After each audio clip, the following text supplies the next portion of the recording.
मैं एक दिन कानपुर गया था भारत स्वाभिमान की सभा के लिए। तो कानपुर के रेलवे स्टेशन पे उतरा। उतरने के बाद शहर में बाहर आने के लिए नीचे पुल पर से उतर के आया तो एक छोटी सी चाय की दुकान थी।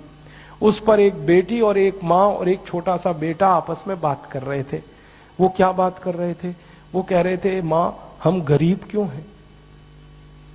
तो कान में मेरे शब्द पड़ गए। मैंने कहा ये इस तरह का प्रश्न कोई अपनी माँ से पूछे तो मुझे लगा ये कोई साधारण लोग नहीं है, कुछ तो इनमें असाधारणपन है। चल के पूछा जाए कौन लोग हैं, परिचय लिया जाए। तो मैं गया उस दुकान पे, मैंने पूछा आप लोग कौन हैं? तो उन्होंने कहा कि हम तात्या टोपे के परिवार के लोग।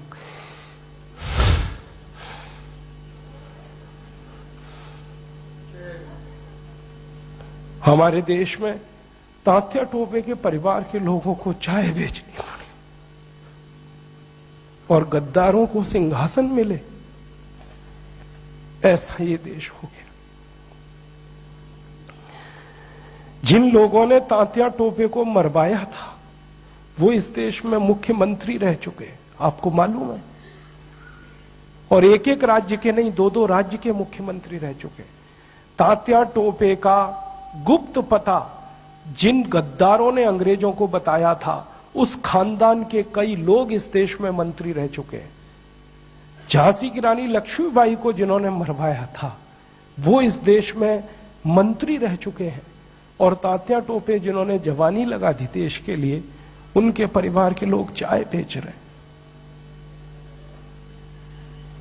ये देश है और ये अब बर्दाश्त नहीं होता,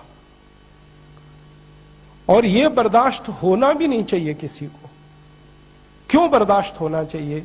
ऐसा देश तो हमने कल्पना कभी की नहीं थी। तात्या टोपे ने कभी कल्पना नहीं की थी कि ऐसा देश बनेगा। झांसी की रानी की कभी कल्पना नहीं थी, चंद्रशेखर की कल्पना नहीं थी।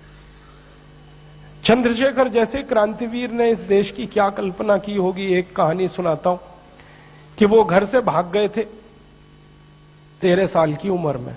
माता पिता बहुत गरीब थे, खाने को घर में नहीं था, घर छोड़कर भाग गए, बनारस आ गए, क्रांतिकारियों के संगठन में शामिल हो गए। और उसी संगठन ने थोड़े दिन के बाद काकोरी कांड किया था और खजाना लूटा था। तो धन आ गया, थोड़ा सा पैसा आ गया। तो चंद्रशेखर को उनकी मां और पिता का संदेश आया कि जो पैसा तुम्हारे पास आया है इसमें से कुछ हमें भी दे दो, हमारी गरीबी में काम आएगा। तो चंद्रशेखर अपने माता पिता के पास गए थे और एक ही उत्तर दिया था कि मेरी रिवॉल्वर में 2 गोलियां हैं, पैसे तो दे नहीं सकता, ये दोनों गोलियां दे सकता हूं।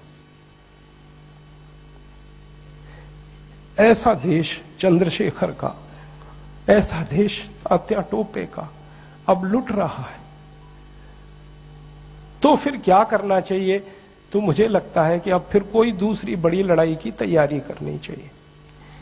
एक लड़ाई उन्होंने लड़ी, तात्या टोपे ने, झांसी की रानी ने, चंद्रशेखर ने, अब दूसरी लड़ाई हमें लड़नी पड़ेगी। इसके बिना कोई रास्ता नहीं। और ये दूसरी लड़ाई का ही अभियान है जिसको हम भारत स्वाभिमान कहते हैं।